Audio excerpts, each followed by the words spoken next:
Hello বন্ধুরা, এই যে আমার মেয়ে এখন মোবাইল নিয়ে চলে এসছে। মোবাইল ছাড়া কিছুই বোঝে না। আর আমি এখানে ছেলেটাকে নিয়ে শুয়ে আছি। ছেলেটা যেহেতু ঘুমাচ্ছে, আর ওর পাটা কী অবস্থা হয়েছে দেখেছো, হামাগুড়ি দিয়ে দিয়ে পাটাকে পুরো ছিঁড়ে দিয়েছে। তাহলে ভাবো কী হামাগুড়ি দেওয়া দিয়েছে, মানে একটু থির না। তো ওই যে এখন ঘুম পড়ে দিয়েছি, এখন বাড়িটা পুরো একটু শান্ত থাকবে। আর একজনকে একটু মোবাইল দিয়ে শান্ত করে রেখেছি, মানে নিজেরও তো একটু বিশ্রামের দরকার। এখানে আয়ান ঘুমিয়ে পড়েছে, আর ওদিকে আমার মেয়ে আসা মোবাইল দেখছে।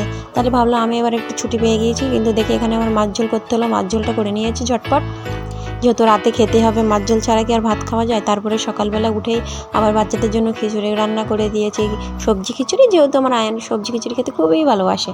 সেজন্য ভাবলাম মেয়েকেও খাইয়ে দেবো, ছেলেকেও খাইয়ে দেবো। তো প্রেশার কুকারে ঝটপট রান্নাটা করে নিলাম। এতে কিন্তু বেশি কিছু দেবো না, নুন, তেল আর হলো। যেহেতু আমার ছেলের 1 বছর বয়স হয়ে গিয়েছে, আর 1 বছর বয়স আগের থেকে নুন খাওয়াতাম। নুন না দিলে কি কোনো বাচ্চা খেতে পারে বলো?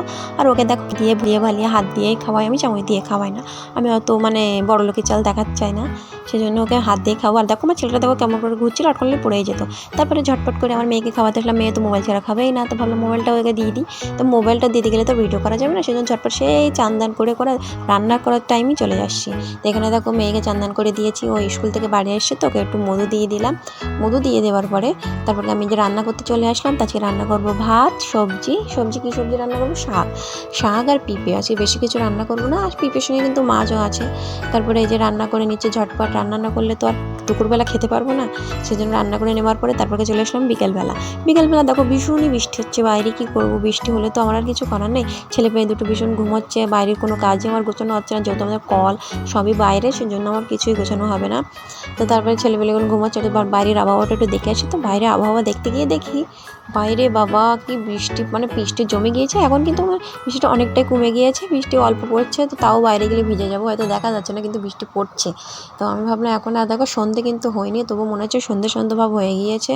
কিন্তু এরকম আবহাওয়াটা দেখতে খুবই সুন্দর লাগে, খুব ঠান্ডা ঠান্ডা আবহাওয়া থাকে, গরমের হাত থেকে তো বাঁচা যায়। তারপরে এই যে ছেলে উঠে গিয়েই ভাবছে আম্মু কোথায় গেছে, তারপর কি আমাকে দেখতে পাবে। এদিকে মেয়েটাও ঘুমিয়ে আছে, এখনও ও এক্ষুনি উঠবে না। তো দেখো পাখাটার দিকে লেতাচ্ছে, উঠতে পারেনি, মস্তানি শুরু করে দিয়েছে। ছেলেপিলেও না এরকমই হয়।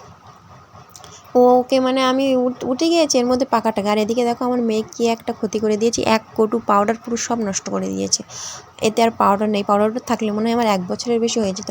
সেই পাউডারগুলো সব শেষ করে দিয়েছে। তারপরে গিয়ে ছেলে উঠে বসে পড়েছে, এবার ওকে একটা প্যান্ট করে দিয়েছি। এবার এদেরকে তো খাওয়ার ব্যবস্থা করতে হবে, তো যেহেতু খাওয়াবো এখন না, একটু সন্ধে হলে খাওয়াবো, যেহেতু দুপুরের খাবারটাও এখনও ওর পেটে আছে, সেজন্য একটু সন্ধে হলে খাবে দেওয়ার। ওখানে বসে বসে খেলা করছে। তাই আমি ভিডিওটা এখানেই শেষ করছি। যদি ভালো লাগে অবশ্যই like, comment, share and subscribe.